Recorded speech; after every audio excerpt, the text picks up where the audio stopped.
আসসালামু আলাইকুম আরহামতুল্লাহ। আমি মমতা মুশতারি যশোর থেকে ওয়েলকাম করছি আমার ইউটিউব এবং ফেসবুক পেজ মমতা মুশতারি থেকে। কেমন আছেন আপনারা সবাই? কাছে দূরে দেশ দেশের বাহিরে যে যেখান থেকে আমার ভিডিও দেখছেন, আশা করছি আল্লাহর রহমতে সবাই ভালো আছেন। আমরাও ভালো আছি আলহামদুলিল্লাহ। ভিডিওর শুরুতে সবাইকে জানাই বাংলা নববর্ষের অনেক অনেক প্রীতি এবং শুভেচ্ছা। সেদিন ছিল 30শে মার্চ, 29শে রমজান, 16ই চৈত্র, রোজ রবিবার। বলছি 29 রমজান তথা চাঁদ রাতের কথা। ভেবেছিলাম শেষ রমজান সেহরি থেকে শুরু করে ইফতার পর্যন্ত একটা সুন্দর করে ভিডিও করব এবং সেটা আপনাদের সাথে শেয়ার করব। সেটা আর সময় করে আপলোড করতে পারিনি। এখন সেটা আপনারা ভিডিও দেখে বুঝতেই পারছেন, যার জন্য আমি আন্তরিকভাবে দুঃখিত এবং সকলের কাছে ক্ষমা প্রার্থনা করছি। শারীরিক অসুস্থতা, ঈদের পরের ছুটি, সমস্তটা মিলিয়ে ঘুরে ফিরে বেরিয়ে বেশ ভালোই সময় কাটিয়েছি। আর সেখান থেকে এখন একটু অবসর পেয়ে সেই ভিডিওটাই আপলোড করছি। আর এরপরে পর্যায়ক্রমে কোথায় বেরিয়েছি, কি করেছি, কি করে না করেছি সেগুলো পর্যায়ক্রমে আপনাদের সাথে শেয়ার করব ইনশাল্লাহ।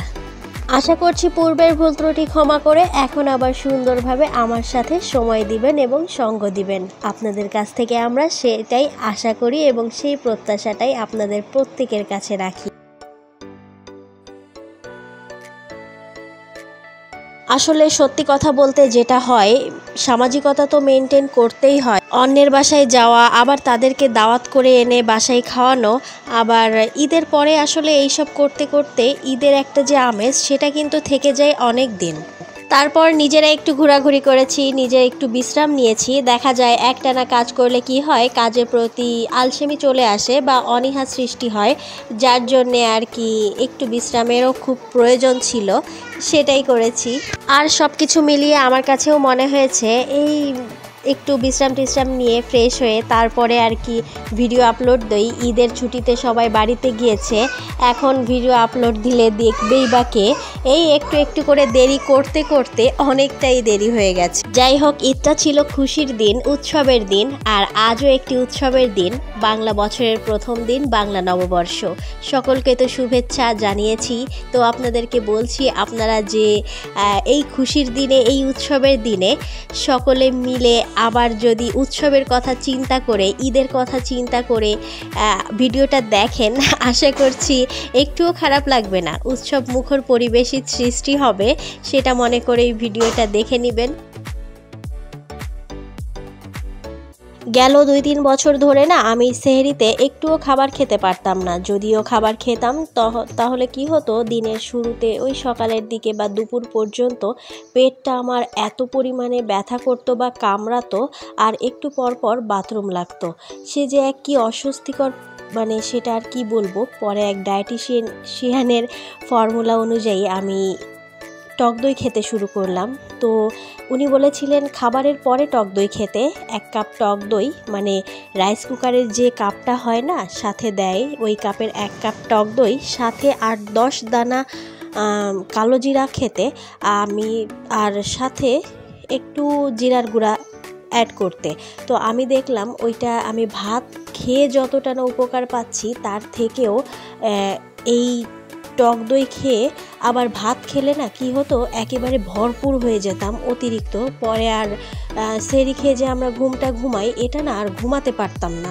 এবার তারপরে আমি ভাত স্কিপ করা শুরু করলাম। তারপরে দেখলাম ভাত স্কিপ করে শুধু টক দইটা খেয়ে আমি বেশ ভালো ছিলাম। আর সারা দিন আমার একটুও পানির পিপাসা লাগতো না।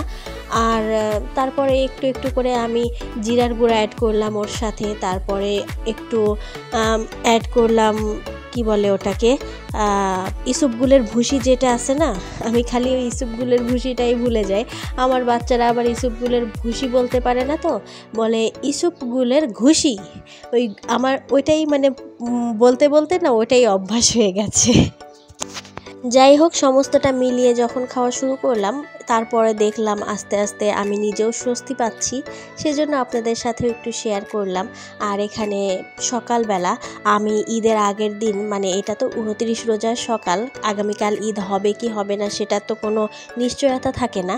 তারপরেও আমি চেষ্টা করি মিষ্টি জাতীয় যেসব খাবার আছে, যেমন এই যে লাচ্ছা সেমাই, এটা আমি একটু মানে আগে থেকে প্রিপারেশন নিয়ে নেই। লাচ্ছা সেমাইয়ের ভেতরে একটু বাদাম দিলে, একটু কিশমিশ দিলে, একটু গুঁড়া দুধ দিলে ভালো লাগে। আবার অনেকে কি হয়, বিশেষ করে আমার বাড়িতে আমার কর্তামশাইয়ের কথাই বলছি, উনি আবার লাচ্ছা সেমাইটা সাথে সাথে দুধে ভেজাবেন আর সাথে সাথে খাবেন, মানে মচমচে অবস্থায়। আবার অনেকে আছে সগিটা পছন্দ করেন। তো আমি কি করি, কিছু সেমাই একটু ভিজিয়ে রাখি, ঠান্ডা করি, আর যারা সগি খেতে পছন্দ করেন তাদেরকে ওটা সার্ভ করি। আবার যারা ওই যে মচমচে কর্তামশাইয়ের মতো আছেন, তো বেশিরভাগই হয় কি কর্তামশাইয়ের মতো মচমচে পাবলিকই বেশি, তো তাদের জন্য আবার এটা প্রিপারেশন নিয়ে রাখি। তো আমি নিজে পার্সোনালি আবার ওই সগি বা ভেজানো লাচ্ছা সেমাইটাই পছন্দ করি। আমি এখানে লাচ্ছা সেমাই, চিনি, বাদাম, কিশমিশ সমস্তটা একসাথে দিয়ে সুন্দর মতো একটু ভাজা ভাজা করে লাল করে নিয়েছি। আর এখানে আমি 4 কাপ সেমাইয়ের সাথে 2 কাপ চিনি দিয়েছি। এটাই আপনার একদম পারফেক্ট মাপ, এর থেকে বেশিও লাগে না, কমও লাগে না। যখন আপনার সেমাইটা একেবারে ভাজা ভাজা হয়ে যাবে, তখন কি করবেন, এই চুলার আঁচটা একদম বন্ধ করে দিবেন। তারপর গিয়ে আপনি 4 কাপে আমি 1 কাপ গুঁড়া দুধ দিয়েছি। এতেই আপনার একটা পারফেক্ট সুন্দর লাচ্ছা সেমাই হবে। এটা আপনি চানাচুরের মতো শুধু শুধু খেতে পারবেন। এটা এত টেস্টি হয়। আমার বাচ্চারা তো, মানে আমি বাচ্চাদের জন্য এটা লুকিয়ে রাখতে হয়, ওরা এটা সামনে পেলে একেবারে খাওয়া শুরু করে। এক বসায় একেবারে মনে করেন 1 কাপ সেমাই ওরা খেয়ে ফেলতে পারে। এখন তারপরে এটাকে ঠান্ডা করে আমি বয়ামে ভরে রাখছি।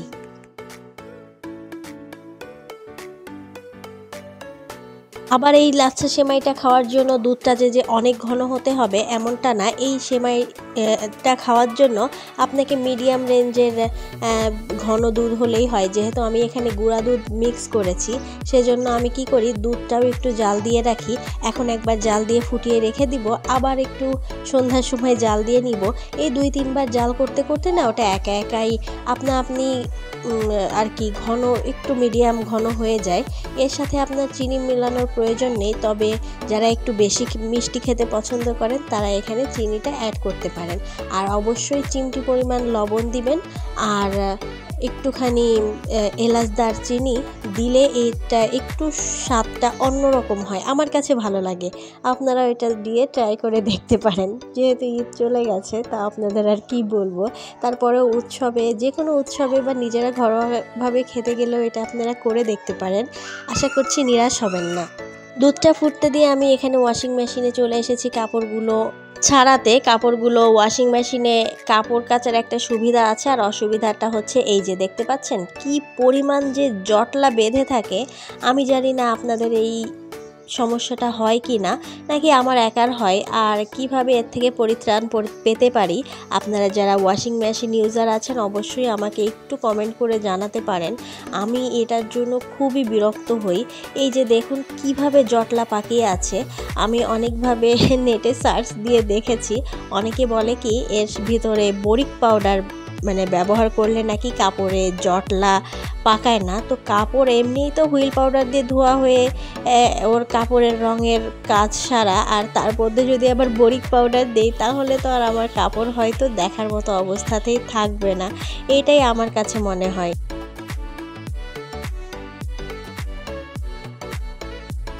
আপনারা যারা আমার রোজার ভিডিওগুলো দেখেছেন তারা দেখেছেন বা জানেন আমার বাচ্চারা ওর নানু বাসায় গিয়ে কয়েকদিন ছিল, আর সেখানে থেকে গিফট টিফট এনেছে। তো এবার ইচ্ছা ছিল ঈদে আর বাসায় যাব না, ঈদের পরে যাব, ঈদেই বাড়িতেই ঈদটা করব। তো বাড়ি থেকে সবাই বাচ্চারা এত বেশি ফোর্স করে, আর আমার আব্বা আম্মু তো আমার বাচ্চাদের সব সময় কানে, মানে কি বলবো, যেটাকে ব্রেন ওয়াশ বলে, ব্রেন ওয়াশ করতেই থাকে, তোমরা আসো, এটা হবে ওটা হবে। আর বাচ্চারা তো দেখতেই পাচ্ছেন।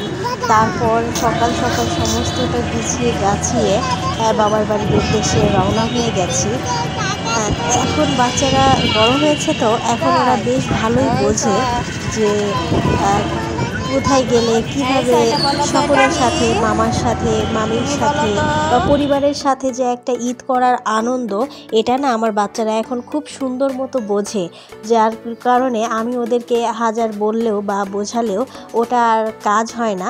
আর এবারের ঈদে আমার বোনও আমাদের বাড়িতে এসেছে। ও আসলে সচরাচর ওর অনেক বড় ফ্যামিলিতে বিয়ে হওয়াতে ও সচরাচর বাড়িতে আসতে পারে না বা ঈদ করতে পারে না।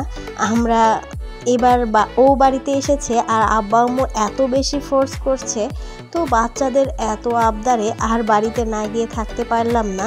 আর এই যে বাড়িতে চলে এসেছি, এসেই শুরু হয়ে গেছে আমাদের চাঁদ রাতের মেহেদি আয়োজন।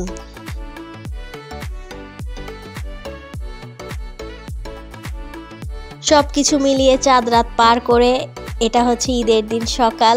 সবাইকে জানাই ঈদ মোবারক, যদিও এখন সেটা অনেক পুরানো হয়ে গেছে, তারপরেও বলছি ঈদ মোবারক। বাড়িতে গেলে সবাই মিলে এত বেশি আনন্দ করে, এত বেশি হই হুল্লোড় এত বেশি পরিমাণে করে, ওদেরকে আমার আব্বা বলে পুরো বাড়িটা যেন এখন জীবন ফিরে পেয়েছে। হা করো আম্মা, হা করো, হা করো আম্মা, হা করো, হা করো, হা করো, হা করো, লিপস্টিক মুছবে না, তো হা করো, হা করো, হা করো, হা করো, হা করো, হা করো। আর তার মধ্যে আমাদের সকলের প্রিয় আমাদের এই পাকনি বুড়িটা, সকলে মাশাল্লাহ বলতে ভুল করবেন না কিন্তু। এই তো 29 রমজান সেহরি থেকে শুরু করে ঈদের দিন দুপুর পর্যন্ত একটা ছোটোখাটো ভিডিও বা ব্লগ শেয়ার করলাম আপনাদের সাথে। কেমন লাগলো অবশ্যই জানাতে ভুল করবেন না। আজ এ পর্যন্তই বিদায় নিচ্ছি, দেখা হচ্ছে আগামীতে নতুন কোনো ব্লগের সাথে। আল্লাহ হাফেজ, আসসালামু আলাইকুম।